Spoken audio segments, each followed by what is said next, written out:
Welcome back, ladies and gentlemen. This is the Bearable Bull here. And I got this aggressively average content for you today. As ladies and gentlemen, today, we're going to put the XRP haters to rest. We're going to put the bears in their place. And anyone that doesn't see the writing on the wall for generational wealth coming in 2024, they can sit on the sidelines while we make our bank money. Guys, I have to remind you that the Fed has held rates steady, but indicated that 3+ rate cuts are coming in 2024. And that has sent the stock market to new all-time highs. The Dow has hit new all-time highs. The S&P is likely to follow, and so will the Nasdaq. And if that is in fact the case, that is the perfect condition for Bitcoin to follow into the Bitcoin ETF approval news. And I do think, based on the charts and based on the news cycle we've been seeing, that a Bitcoin ETF is likely to get approved within the first or second week of January. And if that does happen, hold on to your hats, because you ain't never been more excited about crypto than when that happens. We're in a holding pattern right now. People are on the edge of their seats, but we know what's to come. And the reason this is so important is because we're beginning to see the initial indications of an altcoin season. The reason this is so important is because altcoins are still in hyper suppressed levels that could give you more ROI than a Bitcoin would. And that's important because while Bitcoin will be the shiny object distraction away from some of your favorite altcoins, we in this community are going to make our fucking multipliers. And that's a fact. We are heading into the Bitcoin halving. And after halvings, that is when we see our explosive bull runs. It happened after 2012, after 2016, 2020. And it's going to happen again. But what I'm going to tell you all is this. These rate cuts are likely going to come right around the same time Bitcoin experiences a major crash, because I also predict that the Bitcoin ETF news will likely be close to a local top for the Bitcoin price. Every time they have ETF news or some major financial instrument get approved, we always see a pullback in price. And I can't stress that enough. In addition, people believe rate cuts are bullish, when in reality, when they cut rates, that is when a crash happens. Remember that they changed rates. They dropped them all the way to near zero March 2020, and that is when the COVID crash happened. Whenever rate cuts come, expect a pullback. But something I do understand is this. Sometimes people get tired of me saying the same thing. Sometimes people don't like the messenger, and that's fine. But what I'm going to tell all of you is that the correct information of best profit from the next cycle is being displayed on this channel, whether you like it or not. And not only am I telling you this, but BC Backer is echoing the same sentiment from his video earlier today. And a massive thank you to BC Backer for letting me play this clip. The opportunities are there for people with the eyes to see and the ears to hear. And I hope every single one of you are paying extremely close attention.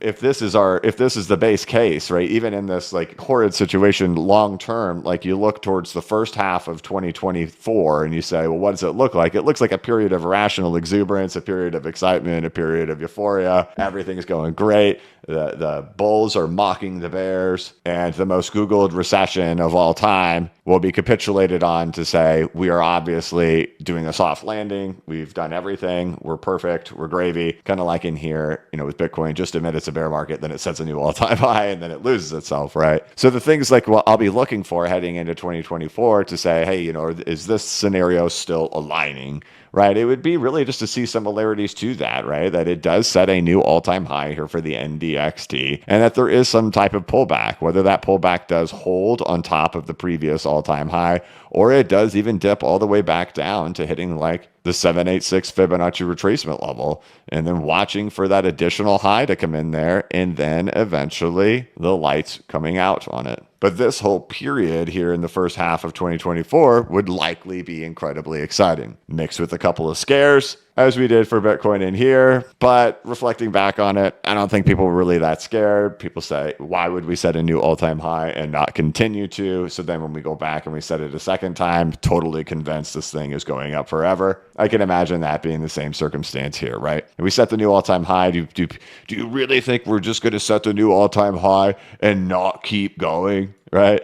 Especially if we pull back and then we set it again, right? You know how it goes, right? So all this looks really exciting, right? But like, if I think of like, if we're going to have this type of structure happening in here, like we had for Bitcoin in 2021, and we have something like that showing up here in 2023 and 2024, would we see that happening over here on Bitcoin? And that's what's really interesting to me too, because as you guys know, my thoughts have been, we're going back into retracement levels. My thoughts have been, we're not going to be exceeding those retracement levels. Obviously, if this ends up being the case in here, that will be proven wrong. But like, even if we take that example, we take that price behavior like we're talking about over there on the NDXT versus Bitcoin, and we take that price action of what did happen when that new high got set over here, and just apply that to our current price action that we have right now to see that like this has been stretched for scale, but structurally they're doing the exact same things as they were back in then, right? You can see here's, initial support, here's a resistance level, right? It gets stuck underneath here, sets the new low, goes back up to the resistance level and pulls back. You can see that happening over here as well, right? Here's a resistance level, hits it, goes and sets the new low, shoots its way back up to the resistance level and pulls back as we do in here, right? We break from the resistance level, then we come back and back test it as a support, and then just shoot our way all the way up. And you can just see that is really how this has behaved in here. Everybody's euphoric and everybody's like Bitcoin ETF. And what do we know about every financial product that's been released for Bitcoin? It's marked a reversal. So now that we confirmed that it's not just me, you all need to realize what this is.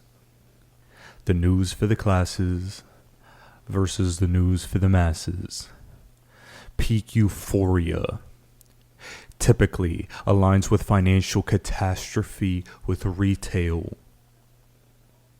Euphoria is when all of you get sold on. Now that I've told you the psychology you need to break the spell, you now understand how the elites play the game. And this is where you start making money. My dear friends,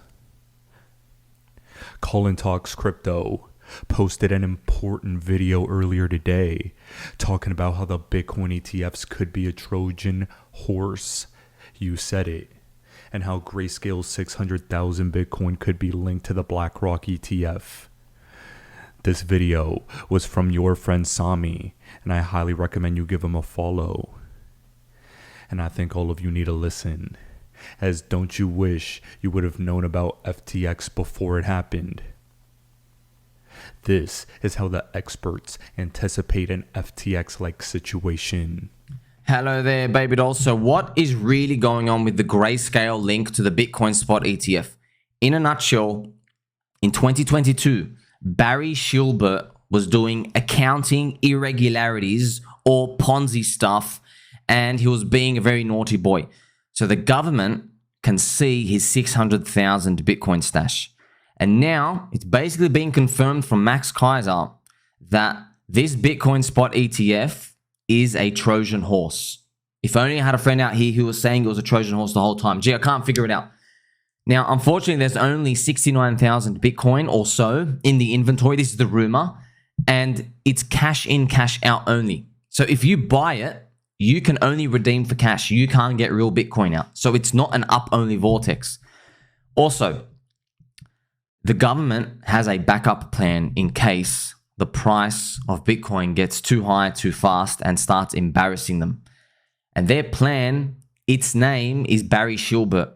Now, Barry Shilbert Unfortunately, because they did the bad stuff, the naughty stuff in 2022, the government is probably cutting a deal with them. They go, hey, if you don't cut a deal with us, we're going to liquidate your Bitcoin. We're going to put you in jail. And he's like, no, not the hot candle wax on my nipples. Now, the government has a plan. They do this with gold. They need access to a big, large quantity of spot just in case the asset gets out of hand so they can smash it down and control it. This is the emergency. They have other methods too, like they can route volume in certain places. They can also offer incentives. They do the futures only. They can do a lot of tricky stuff that they do with gold, and they do all of it. All right, now, unfortunately, this really is the thorn in our side because now the Bitcoin spot ETF, the government's not scared of up only because they have access to someone's stash. We are now seeing there's been like some emergency signatures required for GBTC. They've changed some legal words here and there to getting everyone to agree. So basically, you could tell the writing's on the wall, friends. So now you're seeing how all of it's linked. And was it always going to happen? I don't know. Were they always going to find dirt on Barry? We don't know either. But just to let you know, it is a Trojan horse. And the ultimate plan is probably to keep a cap on Bitcoin. Not to make it go down forever because then you'll know who's behind it. It's to basically slow it down, keep it on track, and they've learned everything they need to do from gold, okay? Because if Bitcoin goes up, it embarrasses fiat currency, and the governments don't like that. We're in there, then they fight your face, all right? So what do you do from here? Now you know this information. You know what's really going on behind the scenes, okay? Well, unfortunately, the next step is they're going to try ban self-custody, okay, friends? So look, in the event of emergency, here's the thing. They ban self-custody. 2, you have to redeem. So this is the thing. So, if you're wondering, okay, if they have all that spot Bitcoin, what do? Well, the GBTC holders, they will force them to take an accepted payment of fiat. So let's say Bitcoin is 100K and they want to stop it. They'll say, hey, we'll give you 105,000 for your Bitcoin. They go, sweet, I get to sell above market. But here's the thing. They'll put it into your US bank account and they'll do what they did in Australia, where you can only put $10,000 per month coming in. So now they've slowed it down and you can't get your money back in. You can't buy Bitcoin back again. All these people get their money cash payout. And then the government, they basically it's open season. They can do whatever they want, slow down the price, stop the mania, and then they do their next round of FUD. It's very unfortunate that's happening. But hey, if you're early, you get to reap the rewards. Don't listen to all these scum poopy heads who are telling you, we're going to flip gold. We're going to go up and do this. No, man, no. Do you honestly think the government has been spending 40 years manipulating gold? Do you think they're going to let Bitcoin get to gold's market price? If they see gold as a threat to them and gold's 10 trillion, do you think they're going to let Bitcoin get there? Just have a think about that, okay? They think we're criminals. Why would the government give a gun to a criminal? Okay, so at the end of the day, you can only do one thing really. You get long. Get long on altcoins because Bitcoin's going to slow down and the crowd's already seeing, Bitcoin's only got like a 2.5x for me anyway before the retailers think they're going to get out. So everybody's looking at the blue chips, Bitcoin and Ethereum. I think you got to look for everything else. What's that? I guess you'll find out soon. Hey, catch you soon. Guys, I couldn't have said this better myself. Thank you for your friend Sami for posting this. Ladies and gentlemen, do you see how you need to think ahead? How certain things are priced in? Right now, everyone is anticipating a Bitcoin ETF approval. That means most of the price action is already in. The thing that's going to tip things over the top is how prices is going to grow in the next couple weeks, and then how those prices are going to affect retail sentiment. Then slowly but surely you'll see some FUD, problems. Maybe it gets political. Maybe the Democrats start getting more banning on crypto. Maybe CBDCs are going to be regulated into existence. Think ahead of the 99%. Ladies and gentlemen, I believe that what Congressman Warren Davidson stated is exactly how all of you should feel. CBDCs pose an existential threat to Western civilization, but you better believe they're going to try and force it in. Oh, guys, universal basic income is one of those things that just creeps its way with incentive. Universal basic income doesn't just drive mass inflation and make people lazy. It makes people utterly dependent on the government, the ultimate welfare state. And once you're dependent, they have control over you. Then they creep. Then they can demand things from you. And there is no such thing as a free lunch. Universal basic income is getting its Western trial in Canada. And in the words of Mr. Peter St. Ong, PhD economics professor, Canada hits the loot the treasury stage. They're set to handle everybody's $2,000 per month, whether they work or not. This will drive inflation in the West and will destroy the treasury. And if we let this get to the States, it'll only be the beginning of what's to come. Rate cuts, political incentive, political division in regards to crypto policy. These are all things I'm expecting. But if you're aware of the agenda, you'll be able to profit handsomely. Guys, I believe we're getting to the phase where in one way, shape, or form, if your crypto does not help build CBDCs, they will get crushed. If your crypto has no utility, it's likely to get annihilated. Either serve a purpose or don't play the game. That's the way I'm looking at crypto in 2024. And you best believe we're about to make all of this bank money. Ladies and gentlemen, as most of you know, XRP does not make up a majority of my portfolio. In fact, it is only 1/3 of the cryptos that I own in total. The reason I don't own more XRP is because I understand that XRP does this thing where it likes to move last.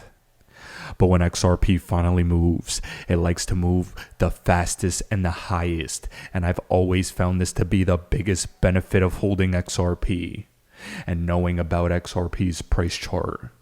Because if you're diversified into other high growth, high ROI, high quality cryptos, that is how you make the super multipliers.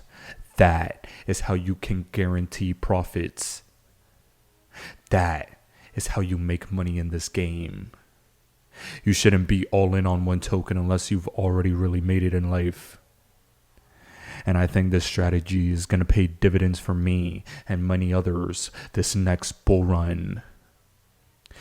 Those of you know most of my crypto portfolio holdings already. I love HBAR. I love Algorand. I've mentioned IOTA in a Waters Above podcast episode. I've mentioned Quant and many other cryptos.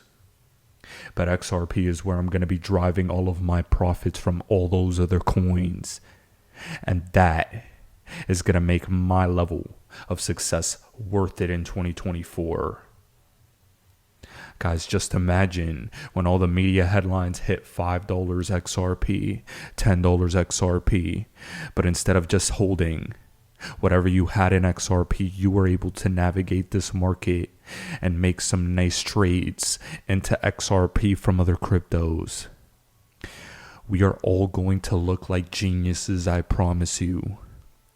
And beyond anything else in the XRP community, I feel like we just need to be vindicated. We are the smartest community of people in the crypto space, but we don't have the notoriety for it. And the reason is because XRP's price has been suppressed because of an artificial lawsuit. But now we get our vindication. We get our riches. And if it ain't all about the dollar bills, yeah, I don't really know what it's about. Now guys, to cap off this video for today, I'm going to play you that clip from Mr. Peter St. Ong talking about CBDCs and UBI coming to incentivize the masses into their eventual financial ruin. Ladies and gentlemen, this is the Bearable Bull here. Thanks for tuning in. For those of you in my OnlyFans community at onlyfans.com/thebearablebull, I have a brand new post out for all of you, recommending all the cryptos I'd put money in now if you don't have much money in crypto already, to ensure you're diversified. and you're getting into cryptos with a good enough entry point that haven't taken off yet. As always, guys, I appreciate every single one of you. Now I'll be back tomorrow with another video. Universal basic income is coming to Canada. Will the US be next?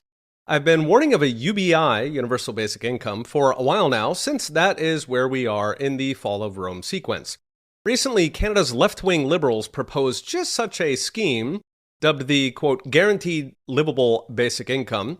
Lest one think it's just the Liberals who've gone mad, Canada's Conservative Party deputy leader then spoke warmly of it, saying Conservatives should, quote, own it. So, in all likelihood, it's coming. First off, what is a UBI? The idea is to give everybody just enough to get by whether or not they work. A typical number might be $1,000 per month. Supporters claim people will still work, which is hilarious, more on that in a moment. And many conservatives, such as the deputy leader, have been suckered with promises that it will replace the existing welfare state. Which, of course, is a lie. New welfare schemes are often sold that way, including the EITC here in the US, which was sold as a negative income tax that would replace welfare as we know it. But of course, that never happened. The extra trillions just went on top because it turns out that handing free money is like salting a soup. It's easy to add, it's very, very hard to take away. Beyond the bait and switch, why is a UBI so bad?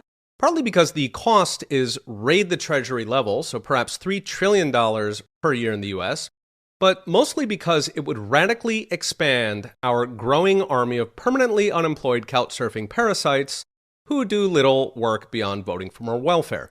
To see why, consider two similar phenomena today: unemployment benefits and pensions. A few years ago, the New York Times put out a major time use survey, finding that while full-time workers spend 5 hours a day at work, unemployed people on benefits spend just 30 minutes a day looking for work. So how do they spend the other 4.5 hours? Watching TV, napping, surfing the internet, playing games, and hanging out with their girlfriend.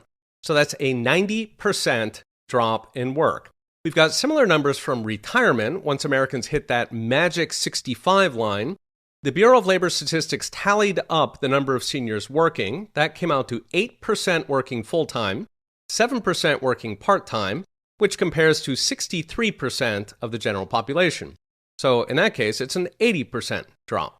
Beyond the extortionate taxes on the few who still would work, the main victims would be the young, who will be bribed out of entry-level jobs, ushered into a life of quasi-poverty, doing nothing, having nothing, and complaining about it on TikTok.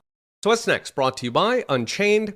Vote buying has been popular since at least the Roman Empire, who put the bread in bread and circuses, and it's driven the country to ruin since at least the Roman Empire. But the political calculus is irresistible. All those millions of juicy votes. Now, COVID was the test case in Canada and in many other countries, and the next recession, you can be sure they will push it hard here in America. As for long-suffering Canadians, it looks like it will get worse before it gets better. Okay, we'll be watching. See you next time.